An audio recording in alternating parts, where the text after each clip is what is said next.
எல்லாருக்கும் வணக்கம். இப்போ ஈரான் யுஎஸ்ஏ வார் அப்படிங்கிறது நடந்துட்டு இருக்கக்கூடிய சிச்சுவேஷன்ல நிறைய நியூஸஸ் நம்ம பார்க்குறோம். அதுல ரொம்ப முக்கியமான நியூஸ் அப்படிங்கிறது நியூக்ளியர் வார் வந்துருமோ அப்படின்ற ஒரு விஷயம் எல்லாருக்கும் அந்த பயம் அப்படிங்கிறது இப்ப நடந்துட்டு இருக்கிற விஷயங்களை பார்க்கும்போது இருந்துகிட்டே தான் இருக்கு. பட் நியூக்ளியர் வார் வர்றதுக்கு ஒரு சில சிக்னல்ஸ் இருக்கு. அந்த சிக்னல்ல ஒரு விஷயம் ஜான்வரி மந்தே நடந்திருக்கு. அதோடைய கண்டினியூட்டி எப்படி இருக்கு, இப்போதைக்கு அதோட கண்டினியூட்டி இருக்கா, என்னென்ன சிக்னல்ஸ் இனிமேல் நடந்தா நியூக்ளியர் வார் வர்றதுக்கான வாய்ப்புகள் இருக்கு அப்படிங்கிறத இந்த வீடியோல நான் உங்களுக்கு கம்ப்ளீட்டா எக்ஸ்பிளைன் பண்றேன். பட் நோட், ஜான்வரி 8 அதுக்கான ஒரு ஃபர்ஸ்ட் சிக்னல் அப்படிங்கிறது வந்துருச்சு அப்படின்னு சொல்லி நிறைய பேர் சொல்றாங்க. பட் அது ஒரு சிக்னலா எடுத்துக்க முடியுமா அப்படின்றத இந்த வீடியோவோட எண்ட்ல நீங்க புரிஞ்சுக்க முடியும். சோ கொஞ்சம் யோசிங்களேன். உலகத்துல ஒரு ஃபிளைட் இருக்கு. ஆக்சுவலி ஒன்னு இல்ல, 4 ஃபிளைட் இருக்கு. அந்த ஃபிளைட்ஸ் என்ன பண்ணும் அப்படின்னா, நியூக்ளியர் வார் நடக்கும்போது அமெரிக்கன் கவர்மெண்ட் எந்த வகையிலையும் பாதிப்படையாமல் தொடர்ந்து செயல்படணும் அப்படின்றதுக்காகவே உருவாக்கப்பட்ட ஒரு ஃபிளைட். அந்த ஃபிளைட்ல இருந்து நீங்க கீழே நியூக்ளியர் வார் நடந்துட்டு இருந்தாலும் அந்த ஃபிளைட்ல இருந்தபடியே நீங்க அமெரிக்கன் கவர்மெண்ட் எப்பயும் போல நடக்கிறதுக்கான தேவையான நடவடிக்கைகளை நீங்க அந்த ஃபிளைட்ல இருந்தே மேற்கொள்ள முடியும் அப்படிங்கிற வகையில டிசைன் செய்யப்பட்டிருக்கக்கூடிய அந்த ஃபிளைட் அமெரிக்காவுடைய மிக ரகசியமான விமானங்கள்ல ஒன்னு. அதோட பேர் E-4B நைட் வாட்ச். இத டூம்ஸ்டே பிளேன் அப்படின்னு சொல்றாங்க. இந்த ஃபிளைட் பொதுவா எல்லாரும் பாத்திர முடியாது. இப்ப நம்ம ஏர்போர்ட் போறோம், அப்ப நிறைய ஃபிளைட்லாம் லேண்ட் ஆகுதுல, அந்த மாதிரிலாம் பாத்திர முடியாது அப்படிங்கிறது எல்லாரும் சொல்லக்கூடிய விஷயம். But in rare of the rarest cases, January 8, 2026 அது லாஸ் ஏஞ்சலஸ் இன்டர்நேஷனல் ஏர்போர்ட்ல லேண்ட் ஆனதை நிறைய பேர் பார்த்திருக்காங்க. விச் இஸ் ஒரு 51 வருஷத்துக்கு அப்புறம் இது இந்த மாதிரியான ஒரு நிகழ்வு நடக்குது. இந்த ஃபிளைட்டை பெரும்பாலும் யாருமே பார்க்க முடியாது. பட் இன்னைக்கு ஜெனரல் பப்ளிக்கே பார்க்குற லெவலுக்கு லாஸ் ஏஞ்சலஸ் இன்டர்நேஷனல் ஏர்போர்ட்ல அது லேண்ட் ஆயிருக்கு அப்படின்னு சொல்லி நிறைய நியூஸஸ் நம்ம பார்க்க ஆரம்பிச்சோம். ஸோ இந்த ஃபிளைட் லேண்ட் ஆகுது அப்படின்னா நியூக்ளியர் வாருக்கான ப்ரிப்பரேஷன் அப்படிங்கிறது முன்னாடியே தொடங்கிடுச்சா அப்படின்ற ஒரு கேள்வி எழ ஆரம்பிக்குது. இந்த ஃபிளைட்டோட முதல் வேலை என்ன அப்படின்னா, நேஷனல் எமர்ஜென்சி, குறிப்பா நியூக்ளியர் வார் இல்ல நியூக்ளியர் கான்ஃபிளிக்ட் ஏற்படக்கூடிய நேரத்துல அமெரிக்க அரசாங்கம் தொடர்ந்து செயல்படுறதுக்கான எல்லா விஷயங்களும் அந்த ஃபிளைட்ல கம்ப்ளீட்டா டிசைன் பண்ணிருக்காங்க. நிலத்தில் இருக்கக்கூடிய அந்த கமாண்ட் சென்டர்ஸ் இருக்குல்ல, அதெல்லாம் அழிக்கப்பட்டாலும் இந்த விமானத்தில் இருந்தபடியே நீங்க நாட்டை இயக்க முடியும். அதனாலதான் இந்த ஃபிளைட்டுக்கு பேரு டூம்ஸ்டே பிளேன் அப்படின்னு சொல்றாங்க. சோ இந்த ஃபிளைட்டோட சிறப்பு என்ன, ஏன் இந்த ஃபிளைட்டை பார்த்து இப்ப நியூக்ளியர் வார் வந்துருமோ அப்படின்னு ஒரு பயம் வருது அப்படின்னா, இஎம்பி அதாவது எலக்ட்ரோ மேக்னெட்டிக் பல்ஸ். ஒரு நியூக்ளியர் வார் நடக்குது அப்படின்னா அந்த பாம் பிளாஸ்ட் ஆன உடனேயும் அந்த பகுதியில் முழுசா எலக்ட்ரோ மேக்னெட்டிக் பல்ஸ் அப்படிங்கிறது ரொம்ப ஜாஸ்தியா இருக்கும். அந்த தாக்குதல்களை இந்த ஃபிளைட்னால தாங்க முடியும். சோ இந்த ஃபிளைட்டுக்குள்ள நீங்க இருந்தீங்கன்னா அந்த எலக்ட்ரோ மேக்னெட்டிக் பல்ஸ் அப்படிங்கிறது மூலமா நீங்க அஃபெக்ட் ஆக மாட்டீங்க. பொதுவா ஒரு நியூக்ளியர் பிளாஸ்ட் சைட்டை பாத்தீங்க அப்படின்னா இந்த எலக்ட்ரோ மேக்னெட்டிக் பல்சஸ் என்ன பண்ணும்னா, அங்க இருக்கக்கூடிய எலக்ட்ரானிக் சிஸ்டம் எல்லாத்தையும் டிசேபிள் பண்ணிடும். வேரஸ் முக்கியமான விஷயங்கள் எல்லாமே அதுக்கான கமாண்ட் சென்டரை ஒரு ஃபிளைட்டுக்குள்ள மாத்திட்டோம் அப்படின்னா மற்ற இடங்கள்ல இருக்கக்கூடிய எல்லா கண்ட்ரோலையும் நம்ம கைக்குள்ளேயே எப்பவும் வச்சுக்க முடியும் அப்படின்றது தான் இந்த ஃபிளைட்டோட ஸ்பெஷாலிட்டி நம்பர் 1. ஸோ அதோட கண்டினியூட்டியா ரெண்டாவது நீங்க பாத்தீங்க அப்படின்னா, உலகம் முழுவதும் இருக்கக்கூடிய யுஎஸ் மிலிட்டரி ஃபோர்ஸஸ், அதாவது அவங்களுடைய மற்ற நாடுகள் இருக்கக்கூடிய பேஸ் கூட கம்யூனிகேட் பண்றதுக்கான ஒரு அட்வான்ஸ்டு கம்யூனிகேஷன் சிஸ்டம்ஸ் இந்த ஃபிளைட்ல இருக்கு. ஸோ இதே நியூக்ளியர் வார் நடந்து அந்த எலக்ட்ரானிக் டிவைசஸ் எல்லாமே டிசேபிள் ஆயிடுச்சுன்னா ஃபிளைட்ல இருந்தே நீங்க உலகம் ஃபுல்லா இருக்கக்கூடிய அவங்களோட பேசஸ்ல கனெக்ட் பண்ண முடியும். மூணாவது, இப்படி ஒரு விஷயம் இங்க அமெரிக்கால நடந்துருச்சு, மற்ற இடங்கள்ல இருக்கக்கூடிய பேஸ்ல இருந்து வார் நடத்தணும் அப்படின்ற ஒரு சிச்சுவேஷன் வந்ததுன்னா இந்த ஃபிளைட்ல உட்கார்ந்தே வார் ஆர்டர்ஸையும் அவங்களால கொடுக்க முடியும். நாலாவது விஷயம், ஒரு நியூக்ளியர் பாம் பிளாஸ்ட் நடந்துருச்சு அப்படின்னா உங்களால லேண்ட் பண்றதுங்கிறது கஷ்டம். நீங்க வேற ஒரு இடத்துல தான் லேண்ட் பண்ணணும். ஏன்னா அங்க இருக்கக்கூடிய அந்த ரேடியேஷன் அப்படிங்கிறது ரொம்ப அதிகமா இருக்கும் அப்படின்றதுனால இந்த ஃபிளைட்ல என்ன பண்ணிருக்காங்கன்னா இன்ஃபிளைட் ரீஃபியூலிங் சிஸ்டம் அசெம்பிள் பண்ணிருக்காங்க.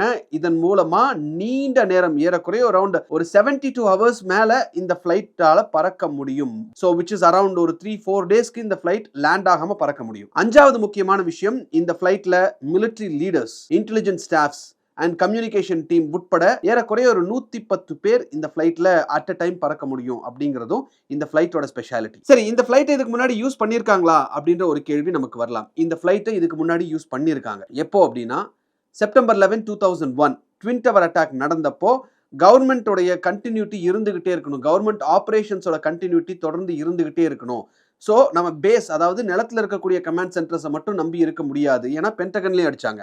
அப்படி இருக்கிறப்போ கமாண்ட் சென்டர்ஸ் கீழே இருக்கிறத மட்டும் நம்பி நம்ம இருக்க முடியாது அப்படின்றதுனால இந்த E-4B ஃபிளைட் மூலமா அங்கிருந்து கமாண்ட் சென்டர்ஸ்க்கு ஆர்டர்ஸ் கொடுத்த நிகழ்வு அப்படிங்கிறது 2001 ஏற்கனவே நடந்திருக்கு. ஸோ இப்போ இதை நம்ம பேசுறதுக்கு முக்கியமான காரணம் என்ன அப்படின்னா, ஒரு மாசத்துக்கு முன்னாடி இந்த ஃபிளைட் லாஸ் ஏஞ்சல்ஸ் இன்டர்நேஷனல் ஏர்போர்ட்ல தரையிறங்கினது தான். அதுக்கு காரணம் இந்த நியூக்ளியர் வார் தானா அப்படிங்கறத நம்ம முழுசா எடுத்துக்க முடியாது. ஏன்னா இயர்லி நடக்கக்கூடிய ஆண்டுதோறும் நடக்கக்கூடிய ஒரு ட்ரைனிங் மிஷனா கூட இல்ல ட்ரைனிங் செஷனா கூட இருக்கலாம். ஆனா பப்ளிக் ஏர்போர்ட்ல தரையிறங்கிறது அப்படிங்கிறது ஒரு ரேர் கேஸ் அப்படிங்கறத வல்லுநர்கள் சொல்ற ஒரு விஷயமா நம்ம பார்க்கணும். சோ இப்பதான யுஎஸ் ஈரான் வார்ங்கிறது தொடங்கி இருக்கு. நீங்க சொல்றது ஜனவரி 8 அப்படின்னா அந்த டைம்ல முக்கியமான ஒரு ஜியோபொலிட்டிக்கல் பிரச்சனை நடந்துட்டு இருந்தது என்ன அப்படின்னா வெனிசுலா பிரசிடென்ட் நிக்கோலஸ் மதுரோ மற்றும் அவங்களுடைய மனைவியை அமெரிக்க படை கேப்சர் பண்ணி கிரிமினல் சார்ஜஸ்க்காக நியூயார்க்குக்கு கூட்டிட்டு வந்தாங்க. அந்த டைம்ல தான் இந்த ஃபிளைட் வந்து லேண்ட் ஆயிருக்கு அப்படிங்கிற ஒரு கருத்தும் முன்வைக்கப்பட்டாலும் வெனிசுலா பிரசிடென்ட் வந்து அரெஸ்ட் பண்ணப்பட்டதுக்கும் ஒரு நியூக்ளியர் வார் நடக்கிறதுக்குமான ஒரு கனெக்ஷன் அப்படின்னு பார்த்தா கிடையாது. வேற அது நடந்து முடிஞ்ச ஒரு 2 மாசத்திலேயே இங்க நியூக்ளியர் வார் வர்றதுக்கு அளவுக்கு ஈரான் கூட ஒரு பெரிய ப்ராப்ளம் போயிட்டு இருக்கு அப்படின்னா இது ரெண்டையும் கம்ப்ளீட்டா கனெக்ட் பண்ணி சோஷியல் மீடியால நிறைய விஷயங்கள் போறதை நம்ம பார்க்க முடியுது. சரி, இப்படி ஒரு விஷயம் போயிட்டு இருக்கிறப்போ அட்லீஸ்ட் யூஎஸ் அபிஷியல்ஸாவது இந்த நிகழ்வுகளுக்கெல்லாம் எந்த ஒரு தொடர்பும் இல்ல, இது வேற வார் நடக்கிறது வேற, இந்த ஃபிளைட் லேண்ட் ஆனது வேற, இட்ஸ் ஜஸ்ட் அ செஷன், அதாவது ஒரு பிராக்டிக்கல் செஷன் தான், இதை வந்து நாங்கள் ட்ரையல் தான் பார்த்துட்டு இருக்கோம் அப்படின்னு சொல்லி யூஎஸ் அஃபீஷியல்ஸும் எந்த ஒரு கன்ஃபர்மேஷனும் இதுவரைக்கும் கொடுக்கல. சரி, இப்போ நம்ம பார்த்தது இந்த E4B ஃபிளைட்டோடைய ஸ்பெஷாலிட்டி, ஏன் இதை கொண்டு வருவாங்க, எதுக்காக இது உருவாக்கப்பட்டது, இதில் என்னெல்லாம் இருக்கு அப்படின்றத நம்ம பார்த்தோம். ஆனா இப்ப நமக்குள்ள நிறைய பேர்கிட்ட ஒரு கேள்வி இருக்கும். அது என்ன அப்படின்னா, இந்த விமானம் லேண்ட் ஆனது இல்ல இந்த விமானம் பறந்து போகுது அப்படின்னா அந்த சிச்சுவேஷனை நம்ம சீரியஸா எடுத்துக்கணுமா இல்ல இது வெறும் ரொட்டீன் தானா அப்படிங்கறத புரிஞ்சுக்கிறதுக்கு ஒரு 4 கீ வார்னிங் சைன்ஸ் இருக்குன்னு சொல்றாங்க. So warning 1, Los Angeles international airport வந்து ஒரு சிவிலியன் ஏர்போர்ட். இந்த E4B ஃபிளைட் தரையிறங்குறதுங்கிறது வெரி அன்யூஷுவல் ரேரஸ்ட் கேசஸ் தான். ஆனா அது ரிலேட்டிவ்லி ஹார்ம்லெஸ்.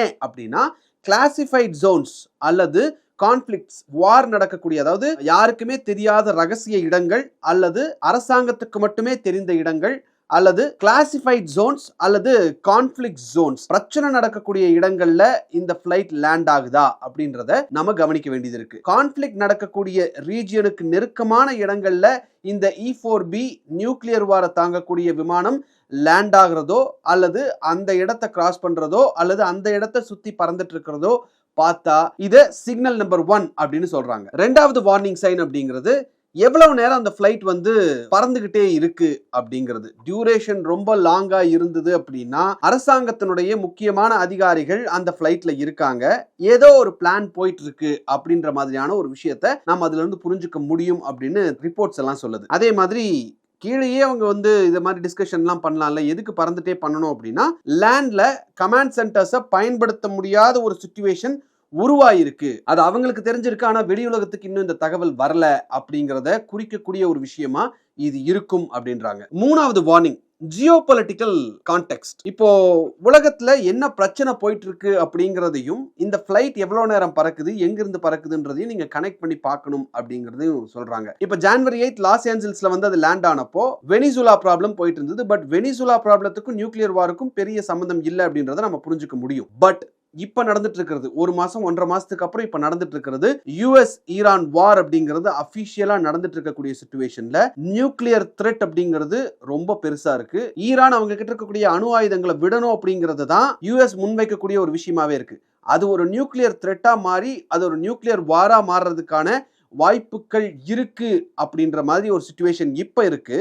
இதுல இருந்து 1.5 மாசத்துக்கு முன்னாடி அந்த ஃபிளைட் லேண்ட் ஆயிருக்கு அப்படின்னா இந்த 2 டாட்டையும் கனெக்ட் பண்ணுனா இந்த சிக்னல் இப்ப இருக்கக்கூடிய சிச்சுவேஷனுக்கு பொருந்தக்கூடியதா இருக்கு. நாலாவது சிக்னல் என்ன அப்படின்னா மல்டிபிள் ஸ்ட்ராட்டஜிக் ஏர்கிராஃப்ட்ஸ் ஆக்டிவேட் பண்ணியிருக்கா அப்படின்றத நம்ம கவனிக்க வேண்டியது ஒரு விஷயம் இருக்கு. இதுதான் அனலிஸ்ட்ஸ் வந்து ஒரு மிகப்பெரிய ரெட் பிளாகா பாக்குறாங்க. ஏன்னா அமெரிக்காட்ட நான் முன்னாடியே சொன்ன மாதிரி ஒரு ஃபிளைட் இதுல இருக்காது, 4 விதமான ஃபிளைட்ஸ் இருக்கு. அமெரிக்கா அவங்களுடைய கவர்மெண்ட்டை எந்த ஒரு ப்ராப்ளம் இல்லாம கண்டினியூ பண்றதுக்கான ஒரு ஃபிளைட் ஃபிளீட்டே இருக்கு. அதுல நம்ம இப்ப பார்த்தது தான் இந்த E4B நைட் வாட்ச். இப்போ அதை நம்ம கம்ப்ளீட்டா பார்த்தோம். நேஷனல் கமாண்ட் அண்ட் அத்தாரிட்டிக்கு இதை வந்து ஏர்போர்ன் ஆபரேஷன் சென்டர் அப்படியாவே அவங்க வந்து பயன்படுத்துறாங்க. அடுத்த ஒரு ஃபிளைட் இருக்கு, அது என்னன்னா E6B மெர்க்குரி அப்படின்ற ஃபிளைட். இது நியூக்ளியர் சப்மரைன்ஸோட கம்யூனிகேட் பண்றதுக்காக மட்டுமே பயன்படுத்தக்கூடிய விமானம். சப்மரைன் லான்ச் பண்ணக்கூடிய நியூக்ளியர் மிசைல்ஸை ஆத்தரைஸ் பண்ணக்கூடிய கேப்பபிலிட்டி இந்த ஃபிளைட்ஸ்ல இருக்கு. அடுத்த முக்கியமான ஃபிளைட் அப்படின்னு பாத்தீங்கன்னா பிரசிடென்ஷியல் பேக்கப் E4 பிளேன்ஸ் சொல்றாங்க. இது பிரசிடென்ட்டுக்கு airborne command platforms. So presidents மொத்தமாகவே ஓவராலா இருக்கக்கூடிய கமாண்ட் அப்படிங்கிறது இந்த குறிப்பிட்ட ஃபிளைட்ஸ்ல இருந்து அவங்களால ஆக்டிவேட் பண்ண முடியும் அப்படிங்கிறதுக்கான பிளைன்ஸ் தான் இந்த E4 பிளைன்ஸ் அப்படின்னு சொல்லி சொல்றாங்க. இந்த 3 விதமான விமானமும் ஒரே ரூட்ல பறக்கிறது அப்படிங்கிறது ரொட்டீன் கிடையாது. பட் அது ஒரு பேட்டர்ன் அண்ட் அது ஒரு சிக்னலா கூட நம்ம புரிஞ்சுக்கலாம். ரொம்ப சீரியஸான கான்சிக்வன்சஸ் வர்றதுக்கான வாய்ப்பு இருக்கக்கூடிய ஒரு சிக்னலா நம்ம புரிஞ்சுக்க முடியும் அப்படின்னு சொல்லி ரிப்போர்ட் சொல்லுது. டு புட் இட் ஷார்ட், லாஸ் ஏஞ்சல்ஸ்ல லேண்ட் ஆன ஃபிளைட்டுக்கும் இதுக்கு என்ன சம்பந்தம் அப்படின்னு நம்ம புரிஞ்சுக்கணும் அப்படின்னா, லாஸ் ஏஞ்சல்ஸ்ல லேண்ட் ஆன அந்த ஒரு ஃபிளைட் நகர்றது அப்படிங்கிறது கோஇன்சிடென்ஸ். ஸோ நம்ம முன்னாடி பார்த்தது கோஇன்சிடென்ஸ் தான். இப்போ நடக்கக்கூடிய ஈரான் யூஎஸ் பிரச்சனையை வச்சு நம்ம டாட்ஸ் தான் கனெக்ட் பண்ணி பார்க்குறோம். வேரஸ் அது வந்து ஒரு சிம்பிள் கோஇன்சிடென்ஸ். வேரஸ் இந்த 3 வகையான விமானங்களும் ஒரே நேரத்தில் நகருது அப்படின்னா அது கோஇன்சிடென்ஸ் கிடையாது, கோஆர்டினேஷன். இதை வந்து கிரைசிஸ் ப்ரிப்பரேஷன் கூட நம்ம புரிஞ்சுக்கலாம். ஸோ அப்படி பார்க்கும்போது ஒரு மாசத்துக்கு முன்னாடி அந்த சிங்கிள் ஃபிளைட் லேண்ட் ஆனதும் கிரைசிஸ் ப்ரிப்பரேஷனா அப்படின்ற ஒரு சந்தேகம் வரும். பட் இப்போ நான் சொன்னதுக்கு அப்புறம் இந்த சிக்னல்ஸ் எல்லாம் இருக்குல்ல, இனி அடுத்தடுத்து வரக்கூடிய நியூஸ் எல்லாம் நம்ம ஃபாலோ பண்ணும்போது இது சம்பந்தமான சிக்னல்ஸ் நம்மளால கேட்ச் பண்ண முடியுதா அப்படின்னு பார்த்தா நாம நியூக்ளியர் வார் நோக்கி தான் போயிட்டு இருக்கோமா, அதை தான் நம்ம விட்னஸ் பண்ண போறோமா அப்படிங்கிறது நமக்கு கிளியரா தெரிய ஆரம்பிக்கும். இந்த வீடியோ உங்களுக்கு பிடிச்சிருந்தா இந்த வீடியோவை லைக் பண்ணுங்க, ஷேர் பண்ணுங்க, கமெண்ட் பண்ணுங்க, சப்ஸ்கிரைப் பண்ணுங்க. தேங்க்யூ.